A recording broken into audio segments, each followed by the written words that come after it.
سلام أبستفعلي كورنعات عالم بمخان مسانا زلخم كبرانن كمي تخونو نزي على الزحرنا محابريتاتات كم سعب توادي دمالهم كم لمود عبيت نتوتات بمقدام كنفلمهم سنايت أنهيد أنكو ممارسي جونوسايداوي صلاي بلصقنا مكيتكا هلونا حزب تግራይ ኣብ መቃብርቲ ስርዓት ምርጋጽ ከም ዝኾነ ላዕለዋይ ኣመራርሓ ሰራዊት ትግራይ ገሊጹ እቲ ላዕለዋይ ኣመራርሓ ሕድሪ ቃል ኪዳን ስዋት ኣብ ሽጡ ንምብጻሕ ሰራዊት ትግራይ ክስልጥን ለውጥኡ ንምፍጻም ኩሉ ግዜ ድልውነቱ ከረጋግጽ ይግባእ ኢሉ ስርዓት ብልጽግና ኣብ ደቡብ ኤርትራ ዝነበረ ኣጽዋርና ወሰን ትግራይ ምምላስ ምጅማሩ ተፈሊጡ ምስ ኤርትራ ኩናት ንምኽፋት ድሩዓትን ሰራዊትን ብወገን ዓፋርና በደቡብ ኤርትራ ጸጊዑ ዝነበረ ስርዓት ብልጽግና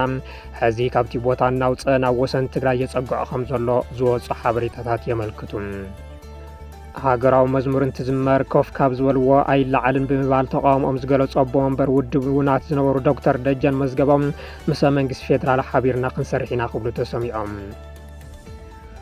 ስርዓት ብልጽግና ግብጽ ኤርትራን ሱዳንን ኮራኒ ይዳለዋሉ ዝብል ክሲ ናብ ኣሜሪካ ኣቅሪቡ ተዋሂሉ ኣሜሪካ ነቲ ጸረ ኺዳን ኢትዮጵያ ዝብል ክሲ ነጺጋቶላ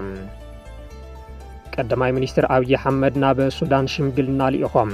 ብትእዛዝ ሕብራት ዓረብ ኤሚሬትስ ዝድግፍዎ ዘለው ዕጡቕ ሱዳን ስዕረት ይወጽሓብ ዘለሉ እዋን አብይ አሕመድ ናብ ሱዳን ሽምግልና መልኣኾም ተፈሊጦሎም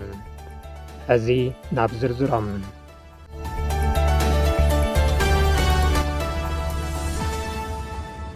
እንኮ መማረጺ ጆኖሳይዳዊ ጸላኢ ብልጽግና መኪትካ ህልውና ህዝቢ ትግራይ ኣብ መቃብርቲ ስርዓት ምርጋጽ ከም ዝኾነ ላዕለዋይ ኣመራርሓ ሰራዊት ትግራይ ገሊጹ እቲ ላዕለዋይ ኣመራርሓ ሕድሪ ቃል ኪዳን ስዋኣት ኣብ ሸቶ ንምብጻሕ ሰራዊት ትግራይ ክስልጥንን ለውጥኡ ንምፍጻም ኩሉ ግዜ ድልውነቱ ከረጋግጽን ይግባእ ኢሉ ሓላፊ ምምሕዳር ሓይሊ ሰብ ሰራዊት ትግራይ ተጋዳላይ ገብረ ጻድቃን ገብረ ዓድየት ኣብ መዛዘሚ ካልኣይ ዙር ምረቓ ልዕሊ መራሕቲ ሓይሊ ሰራዊት ትግራይ ኣርሚ 22 ተረኺቦም ኣብ ዘመሓላልፎ መልእኽቲ ዘይተዛዘመ ሕድሪ ቃል ኪዳን ስዋት ኣብ ሽጡ ንምብጻሕ ሰራዊት ትግራይ ክስልጥንን ለውጥኡ ንምፍጻም ኩሉ ግዜ ድልውነቱ ከረጋግጽን ይግባእ ኢሉ ህልውና ህዝቢ ትግራይ ንምርጋጽ ዘሎ እንኮ መማረጺ ብጅግንነት መኪትካ ምዕዋቲ ዝበለ ላዕለዋይ ኣመራርሓ ሰራዊት ትግራይ ገብረ ዓድየት ስርዓት ብልጽግና ሞሊ ወተሃደራዊ ሓይሉ ናብ ድባት ትግራይ ኣጸጊዑ ኣብ ቀረባ ርሕቀት ኮይኑ ኩሉ መዳዩ ምድላዋቱ ኣዋዲዱ ህዝቢ ትግራይ ክጸንት ይሰርሕ ከም ዘሎ ኣመልኪቱ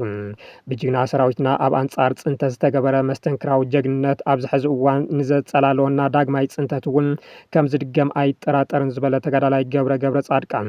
ብሔራዊ ረብሓታት ትግራይ ብልመና ስለ ዘይረጋገጹ ህልውናናን ላዕላውነትናን ኣብ መቃብር ጸላእትና ክነረጋግጽ ኢና ኢሉ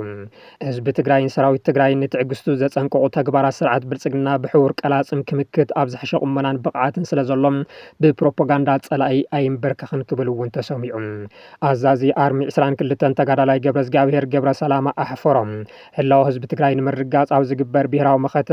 ብጽሒትና ንምውጻእ ኣርሚ 22 ምስተልእኾ ኣብ ግምት ዘእቶም ካልኣይ ዙር ፖለቲካውን ወተሃደራውን ስልጠና ንልዕሊ መራሕቲ ሓይሊ ሰራዊት እናሃበ ብምጽናሕ ስልጠናኦም ወዲኦም ንምርቓ ከም ዝወቕዑ ሓቢሩ ሓላፊ ዘፈር ሰላምን ጸጥታን ተወካሊ ከንቲባ ከተማ መቐለ ኣይተረዳሃይን ፍስሃም ኣብ ዘሕለፍዎ መልእኽቲ ድማ ብወገን ትግራይ ኩሎም ጸገማት ብሰላም ንኽፍትሑ ኩሎም ኣመራጽታት ሰላም ጸንቂቕና ተጠቒምና ናብ ንቡር ንምምላስ እኳ እንተተፈተነ ብወገን ስርዓት ብልጽግና ተቐባልነት ብምስኣኑ ዘለና ናይ መወዳእታ መማረጺ መኪትካ ምዕዋት ኢሎም ብህልውና ህዝቢ ትግራይ ከም ዘይደራደሩን ሰራዊት ትግራይ ድልዱል ሓጹር ህዝቢ ትግራይ ብምዃኑ ደጎል ህዝቢ ትግራይ ኮይኖም ንምግልጋልን ሕድሪ ስዋኣት ኣብ ሽጡ ንምብጻሕን ግቡእና ክንዋጻኢና ዝበሉ ድማ ተመረቕቲ መራሕቲ ልዕሊ ሓይሊ ኣርሚ 22 እዮም ኣብ መወዳእታቶም ተመረቕቲ በዓል 7 ነጥቢ መግለፂ ቅዋም ብምውጻእ ኣብ ደንበ ጸላኢ ኣቲኹም ብዕጥቅን ብፖለቲካን ጸረ ህዝቢ ትግራይን ትግራዋይነትን ዝተሰለፍኩም ተጋሩ ንዝሓልፍ ግዜ ዘይሓልፍ ናይ ክሕደት ጸሊም ታሪክ ገዲፍኩም ካብ እትሓልፉ ህልው ኩነታት ተረዲእኹም ቀልጢፍኩም ናብ ህዝብኹምን ዓድኹምን ክትምለሱ ንጽውዕ ክብሉ ኣብ ደንበ ብልጽግና ንዝኣተው ተጋሩ ኣተሓሳሲቦም ኣባላት ሰራዊት ትግራይ ትኹና ተጀሚሩ ኣሎ ብመንግስትናን ብውድብናን ብሰራዊትናን ኣባላት ኣርሚ 22 ዘለኹም ኣለኹም ኣብ ኣየር ድሕሪ ምውዓል ኩልኻ ግዜ ከይሓለፈ ክተት ጻውዒት ክሕልፍ ይደሊ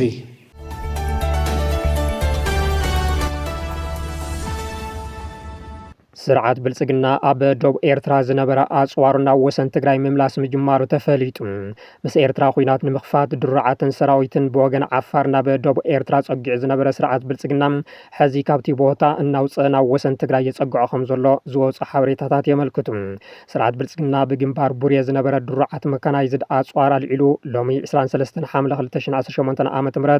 ብሎግያ ኣቢሉ ናብ ሚልዮን ጭፍራን ብሓፈሻ ናብ ወሰን ትግራይ እንተጸግዕ ዘርእዩ ምስልታት ወፂኦም ኣሎም። በሪ ባሕሪ ብምባል ክፍክር ዝሓገየን ብፍላይ ብግንባር ቡርየ ከበድቲ ኣጽዋርን ሰራዊት ነጸጊዑ ዝነበረ እቲ ስርዓት ሕዚ ምስ ኤርትራ ጀሚርዎ ዝነበረ ሰሓባዊ ጉተቶ ብምዝሓል ገጹ ናብ ትግራይ ዝገበረ ይመስል። ኣብዚ ሰሙን ብሸነኽ ክልል ኣምሓራ ቆቦን ወልድያን ሰፊሕ ወተሃደራዊ ምንቅስቃስ ክገብር ዝቐነየ ስርዓት ብልጽግና ሎሚ ድማ ኣብ ደቡብ ኤርትራ ዝነበረ ኣጽዋር ብምልዓል ናብ ሚልዮን ጭፍራን ተጓዓዝ ተረኣዩሎም። ካብ ወርሒ ጥሪ ጀሚሩ ኣብ ወሰን ትግራይ ሰፊሕ ወተሃደራዊ ምንቅስቃስ ክገብር ዝጸንሐ ኮይኑ ካብ ቀረባ እዋናት ጀሚሩ ድማ እቲ ምንቅስቃስ ዝያዳ ምሕያሉ ነበርቲ እቲ ከባቢ ይሕብሩ። ኣብ ከባቢታት ቆቦን ዋጃን ሰቆጣን ጸለምትን ምዕራብ ትግራይ ብሓፈሻ ከምኡ ድማ ኣብ ኣበዓላ ምቅራብ ኣጽዋርን ሰራዊትን ዝገብር ዘሎ ብልጽግና ዕጡቃት ተጋሩ ኣብ ቅድሚት ኣሰሊፍዎም ከም ዝርከብ ይግለጸሎም። ነዚ ምንቅስቃስ ዝተዓዘበ ህወሓት ብወገኑ ህልውና ህዝቢ ትግራይ ዝረጋገጽ ኣብ መቃብር ጆኖሳይዳዊ ስርዓት ብልጽግና እዩ ብምባል ህዝባዊ ምልዓላት እናገብረ ኮይኑ ዳግም ደማዊ ኩናት ከይለዓል ዓብዪ ስግኣት ተፈጢሩ ይርከብ።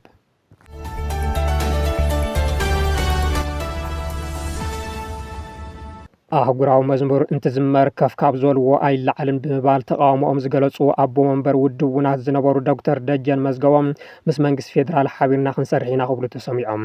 ኣብዚ ሕዚ እዋን ኣብ መቐለ ብዝርከብ ኣመራርሓ ውድብ ነጻነት ትግራይ ካብ ኣቦ መንበርነቶም ዝተለዓሉ ግን ድማ ሕጋዊ ኣቦ መንበር ኣነ እየ ዝብሉ ዶክተር ደጀን መዝገቦ ምስ መንግስቲ ፌደራል ሓቢሮም ይሰርሑ ከም ዘለዉ ኣረጋጊጾም። ናይቲ ንነጻነት ትግራይ ዝቃለስ ዝብል ውድብ ውናት ኣቦ መንበር ዝነበሩ ሕዚ ግና ናብ ኣዲስ ኣበባ ብምኻድ ኣብ ጓጓ ስርዓት ብልጽግና ተሓቂፎም ዝርከቡ ዶክተር ደጀን ምስ መንግስቲ ፌደራል ሓቢርና ክንሰርሕ ኢና እንትብሉ ናጽነት ትግራይ ምስ ዝብል ማኒፌስቶ እቲ ውድብ ብኸመይ ከም ዘጠዓምዎ ግና ኣይነጸሩን።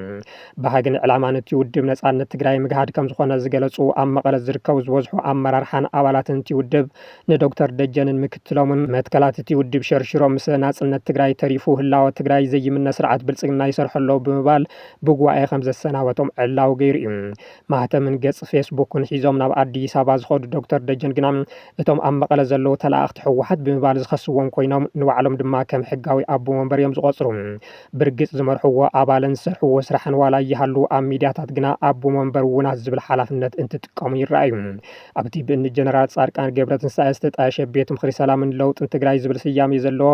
ግን ድማ ኢትዮጵያውነት ዘቐድም ውዳበ ዝተጠርነፉ ዶክተር ደጀን ንምንታይ ዳ ቅድሚ 2 ዓመታት ኣብ መቐለ ዝተኻየደ ኣኼባ ሃገራዊ መዝሙር እንትዝመር ካብ ከፍ ዝበልዎ ኣይለዓንን ኢሎም ተቃዊሞም ንዝብል ሕቶ ግና እንትምልስዎ ኣይረኣዩን።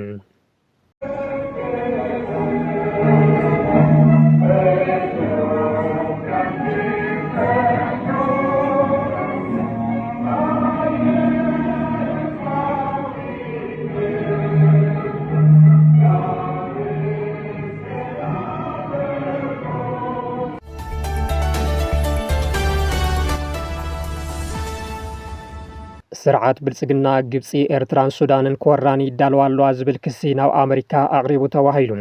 ኣሜሪካ ነቲ ጸረ ኺዳን ኢትዮጵያ ዝብል ክሲ ነጺጋቶላ።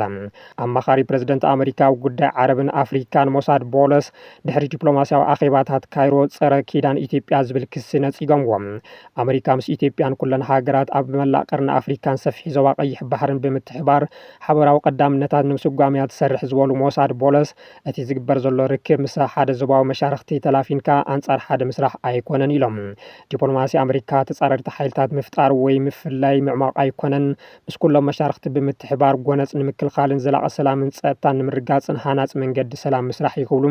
ነቲ ብብልጽግና ክንፋሕ ዝቐነየ ቁዛመ ተሪር መልሲ ሂቦም ኣሎም። ክሲ ብልጽግና ከቐርብ ዝኸኣለ ቅድሚ 10 መዓልታት ኣብ ካይሮ ዝተኻየደ ተኸታታሊ ላዕለዎት ዲፕሎማስያዊ ኣኼባታት ኮይኑ ኣማኻሪ ፕረዚደንት ኣሜሪካ ኣብ ጉዳይ ዓረብን ኣፍሪካን ሞሳድ ቦለስ ርክብ ሚኒስትር ጉዳያት ወጻኢ ኤርትራ ዑስማን ሳሌሕ ሚኒስተር ጉዳያት ወጻኢ ሶማልያ ዓብዱልሰላም ዓብዲ ዓሊ ከምኡ እውን ሚኒስተር ጉዳያት ወጻኢ ግብፂ ባድር ዓብድላቲ ብተናፀል ድሕሪ ምርካቦም እዩ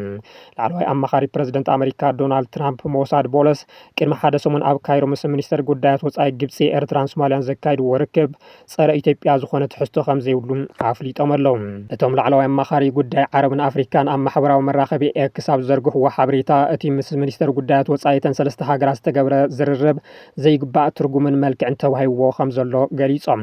ሚኒስትራት ጉዳያት ወጻኢ ግብፅን ኤርትራን ኣብ ካይሮ ድሕሪ ምርኻቦም ፀጥታን ምምሕዳርን ቀይሕ ባሕሪ ብመሰረት ኣህጉራዊ ሕጊ ናይተን ኣብ ገማግም ባሕሪ ዝርከባ ሃገራት ጥራሕ ዝብል መግለፂ ብምውፃእ ኣንጻርቲ ብልፅግና ዘልዕሎ ዘሎ ሕቶ ኣፍ ደገ ባሕሪ ዘለዎ መርገፂ ኣነፂሮም እዮም እቶም ሰለስተ ሚኒስትራት ጉዳያት ወጻኢ ኣብ ካይሮ ምርኻቦም ስዒቡ እቶም ኣሜሪካዊ ላዕለዋይ ዲፕሎማት ምስኣቶም ርክብ ምክያዶም ብምጥቃስ እቲ ዘተ ኣንጻር ኢትዮጵያ ዝተገብረ ምዃኑ ዝገልጹ ጸብጻባት ማዕኸናት ዜና ክቃልሑ ጸኒሖም እዮም ሚኒስትር ጉዳያት ወጻኢ ኢትዮጵያ እቲ ዞባዊ ርክባት ንኢትዮጵያ ብኽባ ንምጽቃጥ ዝዓለመ ፖለቲካዊ ምንቅስቓስ ከም ዝመስል ስግኣቱ ክገልጽ ጸኒሑ እዩ ይኹን እምበር እቶም ላዕለዋይ ኣማኻሪ ፕረዚደንት ትራምፕ ብረቡዕ ኣብ መራኸቢ ኤክስ ኣብ ዝዘርግሕዎ መልእኽቲ ነቶም ጸብጻባት ሕሶትን ኣደናገርትን ክብሉ ብምቋም ንዲፕሎማሲ ኣሜሪካ ብዘይግቡእ መልክዑ ከም ዘቕረቡ ሓቢሮም እቶም ጸብጻባት ኣሜሪካ ኣብ ቀርኒ ኣፍሪካ ፀረ ኢትዮጵያ ዝኾነ ኪዳን ንምድጋፍ ፈተነ ትገብረላ ተባሂሉ ምቕራቡ ዝተዛብዐ ምዃኑ ብምግላጽ እዚ ድማ ጌጋን ኣድላይነት ዘይብሉ መጓሃሪ ወጥርን ኢሎምዎም ምስ ሓደ ዞባዊ መሻርክቲ ዝግበር ርክብ ምስ ካልኦት ሃገራት ምግጫው ማለት ኣይኮነን ዝበሉ ቦለስ ዲፕሎማሲ ኣሜሪካ ተናሕናሕቲ ጉጅለታት ምፍጣር ወይ ፍልልያት ምግፋሕ ዘይኮነስ ጎነፃት ብምእላይ ዘላቒ ሰላምን ምርግዓን ንምፍጣር ብሃናፂ መንገዲ ምስራሕ ይኽብሉ ገሊፆም ኣለዎም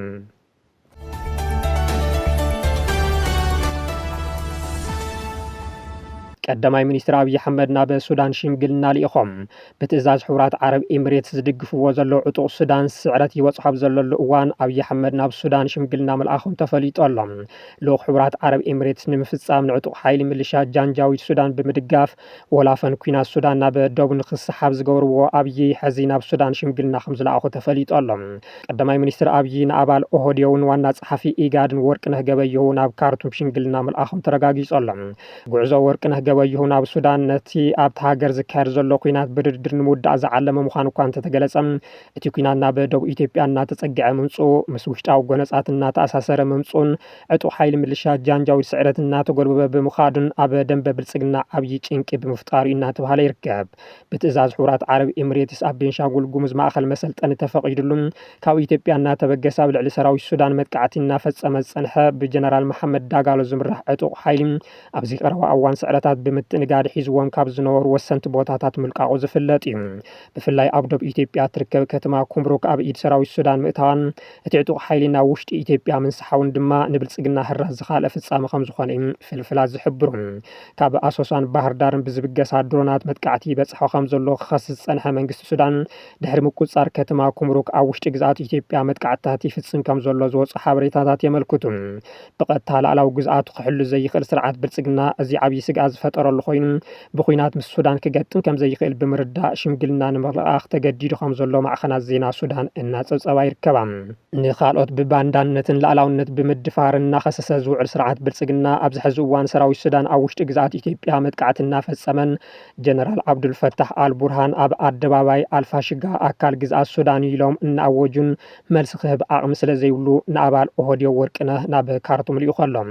ዶክተር ወርቅነህ ገበየሁ ብሽም ኢጋድ እኳ ናብ ሱዳን ተቕልዑ ኣብ መንቀራቐር ንዝኣተው ሓለቆም ኣብይ ኣሕመድ ንምድሓን ከም ዝኾነ እዩ እናተነገረ ዝርከብ ቅድሚ ሕዚ ኣብይ ኣሕመድ ንዋና ዳይሬክተር ሃገራዊ ድሕነትን መረዳእታን ሬድዋን ሁሴንን ኣማኻሪኦም ጌታቸው ረዳን ናብ ፖርት ሱዳን ልኢኾም ተቐባልነት ሲኢኖም ዝተመለሱ ምዃኖም ዝፍለጥ ኮይኑ ወርቅነህ ገበየሁ ኸ እንታይ ለውጢ ከምፁ ይኽእሉ ግዜ ዝምልሶ ጉዳይ እዩ